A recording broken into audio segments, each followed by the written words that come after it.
well, do you know anything about business? Do you know anything about finance? Do you know anything about any of that? I'm like, no, I have no idea. I know how to do what I do, you know? But instead of being like, oh, well, you don't know, so you shouldn't do it. It's, hey, welcome to Voices on the Wind. I am Toby Lyles and my esteemed son, Maverick Lyles. Hey, we're happy that you have joined us today and thankful you're here. Today we have part 2 of Dominic Syracuse. We have 2 parts on this because Dominic and I talked for 2 hours? Was it? Forever. Yeah, we had a great time. We just kept talking. Even after the interview. It's just rich. Yeah, I'm still sad you're gone. Dominic, you can come back. We will do that just to hang. I really had a good time. Yeah. And this is the second part of the conversation. We talk with him about coming from where we were left off last time. After he's just COVID has happened, and now he's going to start a comedy club. Yeah. And he's realized that comedy is a great way to promote himself as a artist, as an actor. So, and where does that lead him is the next question. So that's where we're coming out of. And he just does a great job in that, of course, of just hearing that voice and following the nudges as he goes along. And he starts just something really cool by the end of this episode. Yeah. And today we have our sponsor, Art at the Hines. Yes. Very cool, and definitely should check them out. They have a lot of local, well, at least if you live in Cheyenne, local artists with their cool paintings, and they have a lot of different like mediums and stuff they use there. It's very cool. You should definitely check it out. And Denise Patton runs that, and it's super cool. And definitely should check it out. And if you don't live here, you should still check it out. And it's at Art at the Hines, and then at Facebook, on Facebook. And that's just put that in and you got it. It's pretty cool. For sure. Check it out. And also, we have our newsletter, which you should definitely check out. I love it a lot. I can't remember all of the stories recently, but all I remember is just laughing. There's so many good things. We're kind of taking the lessons of the things we're learning, from we're sitting there listening to these great people on the podcast, and we're like, oh, and that's kind of cool. And just the things are taking away from also our, especially his past of, the crazy things he did, the crazy things. But super cool. So if you have not subscribed to it, definitely should subscribe to it. There's a lot of good stories. I'm pretty sure you will not regret it. And fairly certain. And so that's VOTW.substack.com. Yeah. So those are fun. Yeah. Come subscribe. Dominic, this episode, as I told you, is amazing. I just want to remind you from the past, we talked about how Dominic, as a single father, managed to be an actor in LA and get himself on set and insulted. Took it well, though. For Ready Player One. We've talked about how he went in prisons and how his compassion drove him. And we also talked about how he learned from his grandmother that he has a very thespian bone structure. Yes, thespian bone structure. So Dominic takes that thespian bone structure and builds a solid business that he is supporting his family. In fact, the whole family's joining in on. So come check out this interview. Here we go. So I started doing stand-up, and the crazy thing is, within a year and a half of doing stand-up, I found myself running my own comedy club and opening for Bob Saget. Wow. Isn't that crazy? Wow. And the way all that happened was, the pandemic happened. Yeah. And the prison shut down. Oh, okay. We weren't allowed in anymore. Yeah. Right? Because of COVID. Yeah. All of LA shut down. It became a ghost town. Yeah. Came back to Cheyenne, and my joke was, it's a perfect place to quarantine, because in order for us to be 6 feet apart, we got to come 20 feet closer to each other. It's perfect. Yeah. Mm-hmm. So I come back to Wyoming, and I was calling, my principal at the prison and stuff, and I was like, when is it going to open again? When am I going to get back to work? And he goes, he's like, I don't know that we're going to open back up. The program might dissipate. We might lose our grant. But he's like, you should really make your own business. He's like, you should think about that because what you encouraged do you. is interesting. And he's like, no one else does it. Yeah. He's like, you should use acting and theater and teach CBT. You should call it cognitive behavioral theater. And you should just go do this. So shout out Chris Fauché for... So he even named it. He gave me for the you. name. Wow. And he was the best. I mean, he really believed in me all the way. He was the one who got me into those training classes. He's the one who fought for me when people were saying I wasn't qualified. Wow. He's the one who told me I should make my own business and gave me the name. And so I came out here, Cheyenne, and it was really funny because so at first I just wanted to do some stand-up, and we were the only place open we were the only state open in late 2020. So I started an open mic at this place that was called Dillinger's at the time. Open 1,000 square foot room. Okay. And they had a bar, but they weren't sure what they wanted to do with the space. And I was like, well, could I do an open mic here? And I just thought it was going to be a place for me to practice my stand-up. I did not intend for this to be anything more than that. Yeah. I was like, yeah, I'll come in on a dead night like a Tuesday. We'll do it. Well, the thing was, there was nothing else going on. So a bunch of people show up. We had the COVID limit was like 60 people. 60 people show up. We didn't even have furniture. We had to borrow furniture from the Plains Hotel next door. Really? Yeah, and get furniture in there. And then we had to borrow sound equipment and all this stuff. Well, then, it was this perfect storm. All these comedians from Denver, Salt Lake City. They're all out of work, aren't they? None of them can work. So they're like, we'll come. Yeah. So we were able to make a full-fledged club. Wow. Like a comedy club. Wow. And then it grew into music and it grew into speed dating and it grew into all the stuff. Well, it was like what if you build it, they will come. The Field of Dreams. Because I get a message from this guy. He says, I'm the manager of Doug Stanhope. Now, for those that don't know, Doug Stanhope is this comedy legend. He's got 10 specials on Comedy Central. He used to host The Man Show with Joe Rogan. He was the original host of Girls Gone Wild from the 90s, if you remember.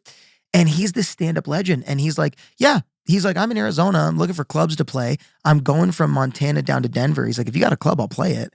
And we were like, what? So we ended up getting 200, 300 seats in there. Wow. Doing a show at Doug Stanhope. And then that opened up the door to a bunch of other comedians. And Comedy Works in Denver. Now, so then the next person that I get a hold of was Bob Saget. And he was coming to Comedy Works. So you're reaching out to people. So I'm reaching out. Yeah. I'm going, hey, we got a club. And I was like, you're playing Friday, Saturday in Comedy Works. You want to do Thursday up in Cheyenne? And it took some convincing because they were like, we have Wyoming blacked out on our tour. Like there's nowhere to play. I was like, wrong. There's plenty of places to play. And I said, people outside of Frontier Days and Fridays on the Plaza, there's so little that goes on during the winter months. I was like, Bob Saget will get a bigger reception in Cheyenne on a Tuesday than he will Denver on a Friday. I promise you. And so he came in and it was so big we had to move it to the Lincoln. Wow. Sold out the Lincoln 2 shows. Wow. Unbelievable, right? And I got to open up for him. It was amazing. And then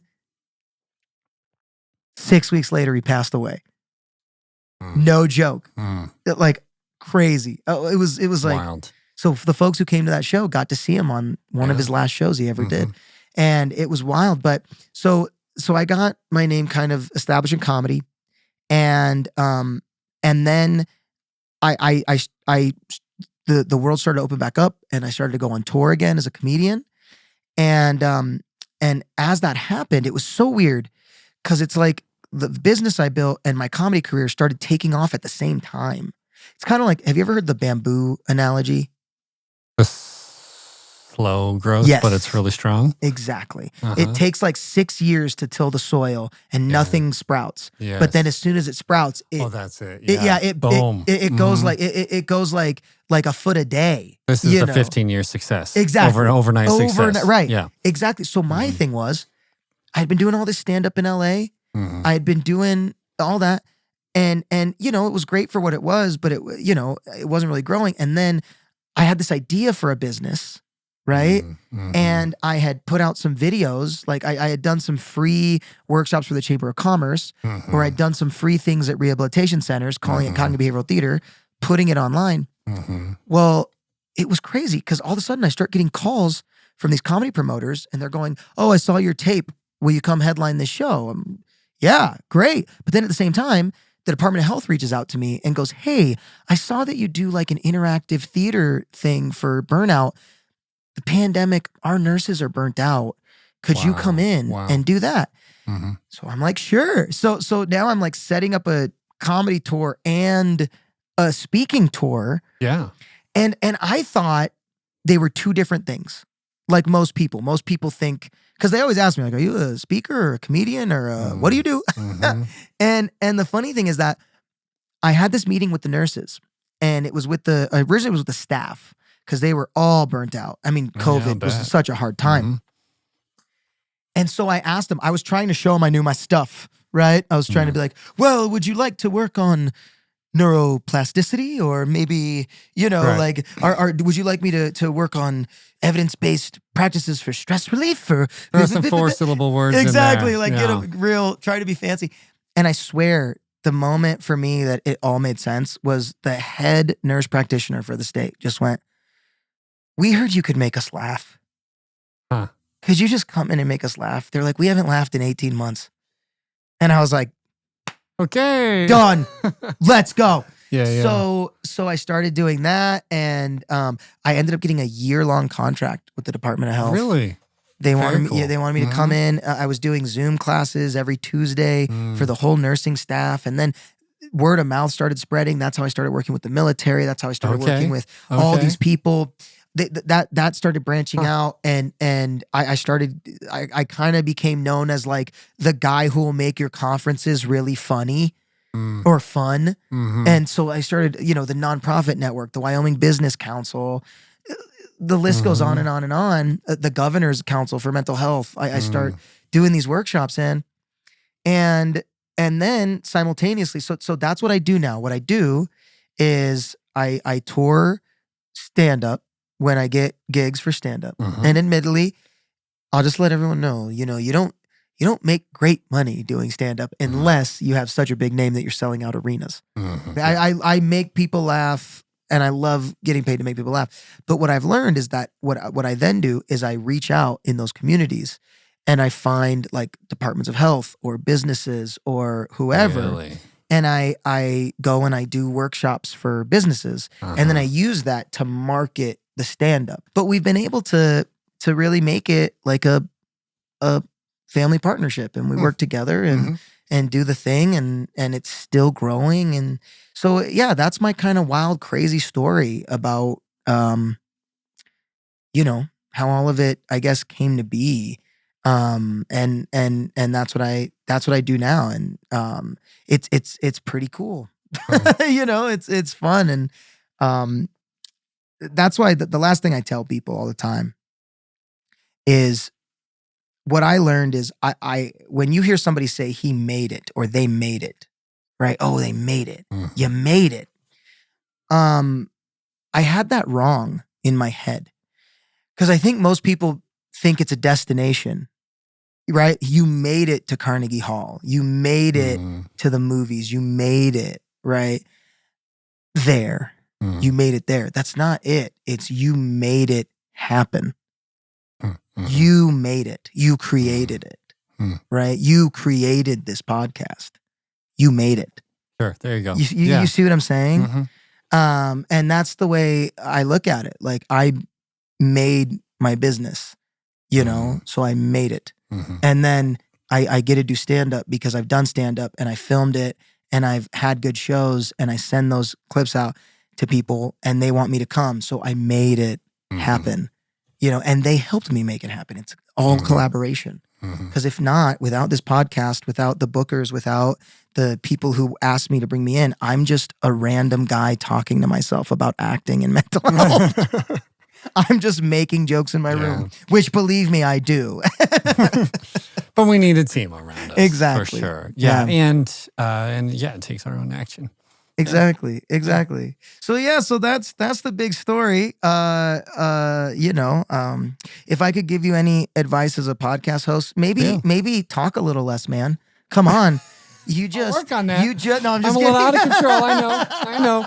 I feel so bad. Well, you've got such a good story. Oh, thanks, That's man. really interesting and a lot of good Toby's thoughts. like, can you come and just steamroll my entire podcast for an hour? Can you come do that? But I do want to flip it on you because I'm very curious. What made you want to do this? Well, we started talking about this a little bit. Yeah. For one, I work with podcasts all the time. Right. But we didn't have one. Right. And it's not because I hadn't had one before. It's just because I wasn't sure where I wanted to go. Right. I didn't take one before, and that was kind of boring. Nobody really cared. Let's talk about specifications here. Yeah.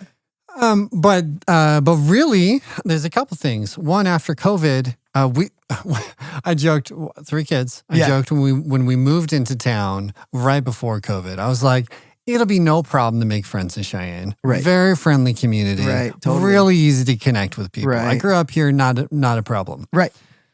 And then COVID happened. And I don't know anybody who's going, oh, it's so easy to get to know somebody. That's so true. Yeah. And so my kids are like, you're a liar, for one. And what did you sell us on, man? exactly. It Come is on. not easy. Yeah. And it is not easy. It's been so hard to connect with human beings. Yes. So partly it's just my desperation as a lonely man. To say, I like to get to know somebody.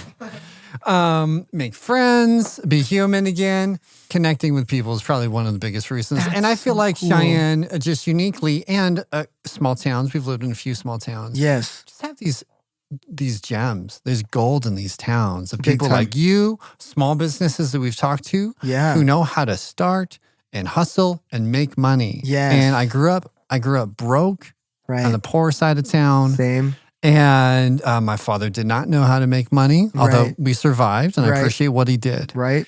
But it's been a real learning curve for me. Speaking of that, have you ever read Rich Dad, Poor Dad? Yeah. Yeah. Mhm. The part of that book that blew my mind was, because I'll be honest, a lot of the investor lingo in that book, I'm like, Go into debt and make lots of money. Yeah. Yeah. I'm like, I didn't understand. I'm not it. criticizing. Lots of people made lots of money off that book. But Yeah. here's the anecdote, because again, storytelling, right? Mm. Here's the anecdote that got me. Mm. I was like, whoa. He said the difference between his quote rich dad and his quote poor dad. Mm. And the funny thing is, his poor dad, if you read that book, made $120,000 a year Yeah. in the 80s. Like, That's not a poor that dad. ain't a poor dad. But it wasn't the one who was like a big millionaire. Yeah. And Mhm. he said the difference was when he would ask that dad, his actual dad, who was the teacher, when he would say, how I want this thing, his dad would say, we just can't afford it. Mhm. That's it. We can't Mhm. afford it. I don't have the money. We can't afford it. Mhm. But then when he'd ask his rich dad, Mhm. he'd say, how do I do this thing? And the rich dad would say, oh, I don't have the money. How do we get it? There you go. Mhm. You know, and that right there Mhm. is the single nugget that changed my mind, you know, of everything. Because when I started my business, the thing I got from people was, well, do you know anything about business? Do you know anything about finance? Mhm. Do you know anything about any of that? I'm like, no, I have no idea. I know how to do what I do, you know? Mhm. But instead of being like, oh, well, you don't know, so you shouldn't do it. It's, well, I don't know, so I better figure that out. There you go. You know, I better start learning about that. Yeah. And then you do that. And then it's with everything. It's like, you know, now my wife and I, we're in the middle of, we like doing these projects. So our next big project we're going to start, it's going to be called Comedy That Cares here in Cheyenne. Mhm. And what we're going to do is I'm going to get a bunch of my stand-up friends from around the country, some serious killers. I should, in comedy, that means they're funny. Everybody knows this. Yeah, just so we're clear. So get some seriously hilarious people. And we want to do one show a month, Mhm. right? And we want it to be, we're going to select, we're already teamed up with the Camilla shelter in Cheyenne. Okay. And we're going to team up and do one, it's going to benefit one charity a month. So it's going to be like, say like third Friday of every month starting in October. We're going to have a comedian. They're going to, the show's going to raise money for whatever charity we choose. And then we're going to do a little tour here, Casper, Laramie, different charity each one. and different show each month. And then the comedians are going to match the cause. So for instance, I got a buddy, he's former military vet, was lost an arm in an explosion, and he's a comedian. And he does, so we want to like have that show be to benefit veterans, right? And then he'll be the headlining comedian. And you know, I've got other friends. I've got this group I run with called Second Chance Comedy, all comedians who have been through rehab. And it's hilarious. They like make fun of that subject, and it's so funny. But it doesn't sound like it'd be hilarious. It is hilarious. But anyway, they're gonna come through, and you know that'll be to benefit like Sobriety House and you know the 1224 Club in Casper and stuff. So we're gonna do that. But the point is that my wife and I were just talking. I did the World Series of Comedy in Las Vegas, met all these comedians. And also, I did this project called Helping Heroes, and we were trying to raise money for nonprofits. And my wife was like, man, we should do comedy shows to raise money for the nonprofits. You know, we know all these comedians now. And so my initial thought now, whenever an idea comes up, is cool. How do we make it happen? What's the checklist? You know what I mean? Okay, what do we need? A venue. What do we need? People to agree on it. What do we need? Investors. What do we need? Great. So now that's our project for the next 5 months. You at least know what you... Yeah, we got to get the investors to get the money to make sure we have it. We got to get the venue to agree. We got to reach out to the nonprofits. We got to do... And then you just go and do it. You know, it's very similar to building a house. If you're like, I want to build a house. Okay, well, you need supplies. You need people who know how to do it. You need to do it. That's the same with anything. So that's what I encourage people to do is start dreaming up the life you want. Really start dreaming it up. And then where the hard part comes in is going, what do I need to get it? And what do I need to do to build it? And if that's your mindset,